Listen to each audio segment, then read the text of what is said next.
Do you ever feel like the dating rules don't apply the same way to men and women? Because there might be some truth to that. There's actually absolute truth to it. There are real double standards in dating that affect how men are supposed to date, behave, and show up in relationships. And it's almost like society has created this uneven playing field, and most guys are struggling without even knowing why. So in this video, I want to break down 7 of the biggest double standards and unfair rules in dating that faced men. And then I'm going to show you how to turn the tables and make these double standards actually work in your favor, so you can still have an amazing dating life and relationships with the women that you're most excited about and not feel like the world is against you. So if that sounds good, let's dive in.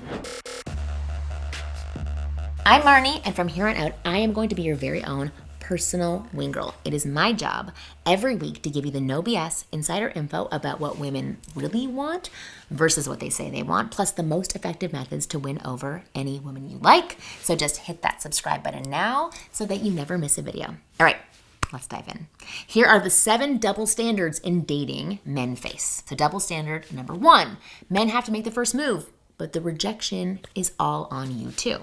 Let's be honest. In almost every culture across the world, almost everyone, the responsibility of initiating romantic connection falls completely on men's shoulders. Women expect guys to approach them, start conversations, ask them for numbers, and plan dates, and then they make it hard on them. But here's a double standard. While you're expected to make these moves, you're also expected to handle rejection gracefully, even when it's harsh or public. For example, imagine this scenario. You're at a bar or any location, and you see a good-looking woman nearby. Your female friend tells you, just go, just be confident and talk to her. So you gather up your courage, you approach the woman with a friendly, really cute opener, but she immediately rolls her eyes and turns away. Or worse, she loudly yells, "I'm not interested, go away," so that everybody else can hear. Your female friend might give you a pat on the back for trying, but that doesn't ease the pain and embarrassment you're feeling in that moment. Most women don't understand how hard that is, by the way. So how do you deal with this double standard that you should be able to do it? You learn to rock making the first move and not let rejection affect you. In fact, you actually let the rejection help you and make you stronger each time. Think of the double standard as a gift to help you boost your confidence instead of a chore that falls on your shoulders. I have 1,000,001 videos on exactly how to do this, and I'm going to leave a few links in the description box below for you to watch after this video. So before I jump into double standard number 2, I did want to offer up something that can help boost your confidence so that making that approach becomes a little bit easier. Knowledge and understanding is one clear path to confidence, and having sexual knowledge and understanding can send your confidence through the roof, which is why I am so excited to tell you about today's video sponsor, Beducated. Beducated is a leader in sexual education and information and will guarantee your sex brain is at its peak using an amazing video online platform that brings pleasure-based sex education to your bedroom through 100+ online courses from the world's top sex experts. This is not porn. These are actual instructional videos with real people in them to help you learn how to do things right. Beducated is about to change your sex life and is a Marni approved, wing girl approved, female approved site that every man should subscribe to. And right now, you get 60% off the annual subscription price just because you know me. It ends up being like the price of a Los Angeles coffee each month to become fully sexually educated. Click the link in the description box below and sign up to Beducated now using code Marni. Being sexually educated can easily help you become an incredible lover and have women feeling more sexually at ease around you at all times. Remember, women feel things and they can feel it when a man is sexually confident. All right, on to number 2. Double standard number 2. Women want a confident man, but confidence must be natural. Here's a frustrating situation. Women constantly rank confidence as one of the most attractive traits in men, but they often look down on guys who are actively working to build their confidence. And society expects men to be naturally self-assured, as if confidence is something you're born with rather than something that you actually develop. Meanwhile, women get praised for working on themselves, going to therapy, reading self-help books, and finding themselves. A woman takes a course on dating psychology or reads relationship books, and her friends call it empowerment and self-improvement. But when a man invests in dating coaching or reads books on attraction, he's labeled as manipulative, desperate, or trying too hard. Or a pickup artist. In fact, I recently talked to a guy who's part of my Inner Circle coaching program who experienced this firsthand. He told his date, he's working with a dating coach, thinking that she'd appreciate his commitment to self-improvement, which a lot of women do, but instead she ghosted him, later telling mutual friends it felt calculated and unnatural, even though she followed multiple dating and relationship experts on Instagram. So how do you navigate this double standard without getting angry? Well, here's the reality of it. Confidence is built, not born. Even the most naturally confident guys had to develop that trait somewhere along the way. So my advice is work on yourself unapologetically. Practice strong body language, eye contact, and social skills until they become second nature. Study conversation techniques and implement them consistently, no matter what age you are. Even if it means you go through some sort of short-term pain and discomfort, it will lead to long-term success and fulfillment. And trust me, you'll either do the work now and reap the rewards, or time will pass and you'd wished you'd had done the work. I have 80-year-old clients who are like, I wish I did this earlier. So you decide.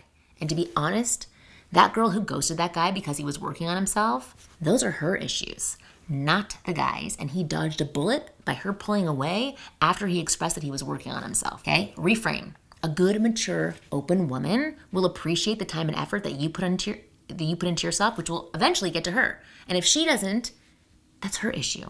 It's not a you issue. Double standard number 3. Most men must be financially stable, but a woman's finances don't matter. This double standard is as old as time. Men are expected to have their finances together before they're considered relationship material, while women's financial status rarely affects their dating prospects. In fact, a woman with financial problems is often seen as someone to be supported or helped, but a man in the same situation, he's viewed as immature or unsuccessful or undateable, even by women in similar financial situations. So how do you handle this as a man? Again, and not get mad. First, work to build some financial stability. Don't do it to get women, do it for yourself. Financial stability is going to reduce stress, it's going to improve your overall quality of life, and it's going to feel really good. Second, recognize that a woman who values you primarily for your resources isn't valuing you as a person. So only make yourself available to women who appreciate your character, not just your wallet. And third, observe how a woman handles money early in the dating process. Does she always expect you to pay? Does she contribute? Is she responsible with her own finances? These early patterns reveal her values around money and partnership and help you decide whether to pursue her or not. Double standard number 4. Emotional support is expected but not given back equally. So here's a painful reality many guys face. You are expected to be your partner's emotional rock, always available to listen, comfort, and support her through every mood and crisis. Sometimes even be a punching bag. But when you want to vent about your problems and need that same support, she loses attraction or even tells you to man up. This double standard forces many guys to bottle up their emotions, which is not good. And it creates stress that eventually damages both their mental health and their relationships. In fact, it starts to make them want to give up on women and relationships altogether. I've seen it a million times. So what's the solution here? How do you navigate this situation? So there are 2 things that you can do. First, learn to express emotions in a grounded, controlled way. There's a huge difference between sharing feelings thoughtfully and emotionally dumping on somebody or taking it out on someone. The former creates connection and makes women see you as mature and emotionally strong. The latter just creates a burden and pushes people away. All people. Second, build a support network beyond your romantic partner. This is so important. Close male friends, mentors, or even professional counselors can provide the emotional outlet you need without affecting your romantic relationships. And third, talk to your partner about your needs, what you need. I grew up thinking that men were strong and never had worries or stresses. Misguided and silly, I know. but it's what I was brought up to believe, and I know many other women hold the same belief as well. Men don't get rattled, they don't get upset. So educate them. Tell them that you have feelings as well, and sometimes they get hurt. Sometimes you get stressed, sometimes you get worried. And when you have these feelings, you want to be able to come to your partner without feeling shamed, the same way they want to do it with you. Sometimes people just need a minute to catch up and understand things that are new to them. They need their eyes to be opened. So communicate honestly and openly and confidently, and you should see a shift in the responses that you get. Don't attack. Do it kindly. Double standard number 5. Women can have high standards, men can't. This is something that has become increasingly visible in the age of dating apps. You've probably seen dating profiles where women explicitly state the height requirements. 6 feet and over, please, or 6 feet and over only. Don't bother if you're under 6'2". This is considered perfectly acceptable and a totally fine preference. But imagine a man's profile stating no woman over 140 pounds or D cup or larger only. He'd be reported and banned from the platform within hours, then labeled as like a jerk and a misogynist across social media. Or consider how if a woman says she only dates successful men, people say, oh, she knows her worth. But if a man says he likes feminine women who take care of themselves, then he's somehow objectifying women. Let's think about these things. This can feel really harsh and make you question what's acceptable for you as a man and what is not. But the answer is very simple. Own your standards without apology, but also do it without making others feel bad about themselves. And women should do the same thing. You are allowed to have preferences just as women do. Whether those preferences are physical, personality-based, or lifestyle-oriented doesn't matter. The key is to focus on what you want rather than broadcasting what you do not want. Instead of saying, no fat women here, or no overweight women, simply pursue women you see as fit and attractive. Instead of saying, no career-obsessed women, invest time in women whose values align with yours. Having standards isn't about demeaning others, putting down others. It's about knowing what genuinely makes you happy in a relationship and going after it without shame, guilt, or apologies. Double standard number 6. Women can change their mind about attraction, but men can't. Women have social permission to be indecisive or to change their minds about who they're attracted to. For example, a woman might reject a guy today, but decide she likes him months later. And this is seen as normal. But if a man initially shows interest in a woman and then changes his mind, he's branded as a player. He's accused of leading on or criticized for being shallow and inconsistent. So is this fair? No, it's not. Does it happen? Yes, it does. So how do you deal with it? How do you handle it? First, you recognize that both men and women have the right to change their minds about attraction and compatibility. Our feelings evolve. They ebb and flow as we get to know people better, and that is perfectly normal. Second, if a woman who changes her mind about you suddenly shows interest, take time to understand why. Has something genuinely changed? Or is she just feeling lonely and wants attention? Or again, has something really changed? This awareness helps you avoid becoming someone's backup plan. Third, if you find yourself losing interest in someone that you initially pursued, communicate this clearly and kindly. Don't ghost, don't make excuses, and don't delay the inevitable. That's when it's jerky. A simple, I've enjoyed getting to know you, but I'm not feeling the connection I'm looking for, is both honest and it's respectful. If she overreacts to this and calls you a player or accuses you of leading her on, that's her thing. So just let it be because you know it's not. That is not in your control. As long as you've been honest and kind about it, you have done your job. You've done nothing wrong. And remember, people change, circumstances change, and feelings change, and that's okay.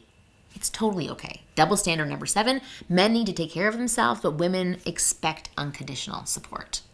This final double standard might be the most painful of all. Men are told they must be strong, successful, and stable to be worthy of love and affection. But when men struggle, whether it's financially or emotionally or professionally, many women feel justified in withdrawing support or leaving entirely. Meanwhile, men are expected to provide unconditional support through a woman's ups and downs, regardless of how difficult those periods might be. So what do you do? Well, here's how to protect yourself from this painful double standard. First, you choose a partner who consistently demonstrate that she values you for who you are, not just for what you provide. So watch how she treats service workers, how she talks about struggling people, and how she responds when you're having a tough day. Secondly, test for empathy and loyalty early in the relationship through small challenges. How does she react when you need to reschedule a date due to your stress? What happens when you share a minor fear or insecurity? These moments reveal character. Third, maintain your independence even in committed relationships. Keep some separate friends, interests, and support systems so you're never completely dependent on one person's support. And finally, be the kind of partner who gives the support you hope to receive. Unconditional support may be rare, but it starts with what you are willing to give. And I do realize that there's one final thing. Communicate, communicate, communicate. What does happen over time, and I've seen this in many relationships, is that when something really big finally happens, that's when the man reveals it all, that something's going on, right? Instead of constantly sharing with his partner. If you continuously communicate about how you're struggling, how something's hard, or how it's difficult, it's not as big of a shock when it happens later on down the road. So just communicate, communicate, communicate. Overall, for every one of these double standards that exist, I want you to do one thing. I want you to breathe, not get angry, and instead, I want you to educate. Double standards usually exist because of lack of awareness and empathy, not cruelness. Instead of seeing women as the enemy who are doing these things to you, view them as those that simply don't understand. And then explain. Don't lecture or blame or defend. Explain and educate to women how you feel. Open their eyes to what they don't know. This is the only way to start a shift and make the standards change. Okay, now, that being said, these situations can still feel like it's a heavy load and a lot of work. But if you want to instantly increase your chances of getting what you want with women and have a massive upper hand in dating, here is what I suggest.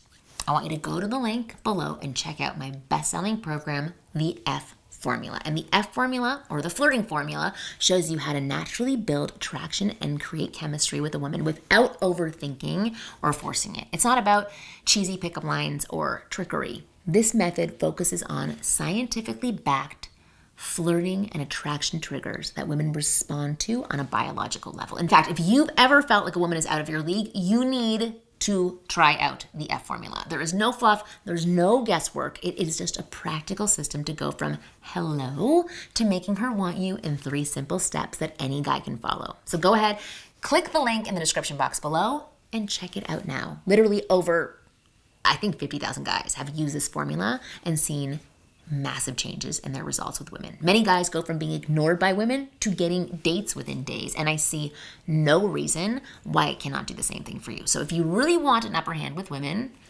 this is your chance. So just click the link below and check out the F formula. I promise you are going to love, love, love it. That said, thanks for watching this video. I hope you found it useful, and as always, I'll see you next week.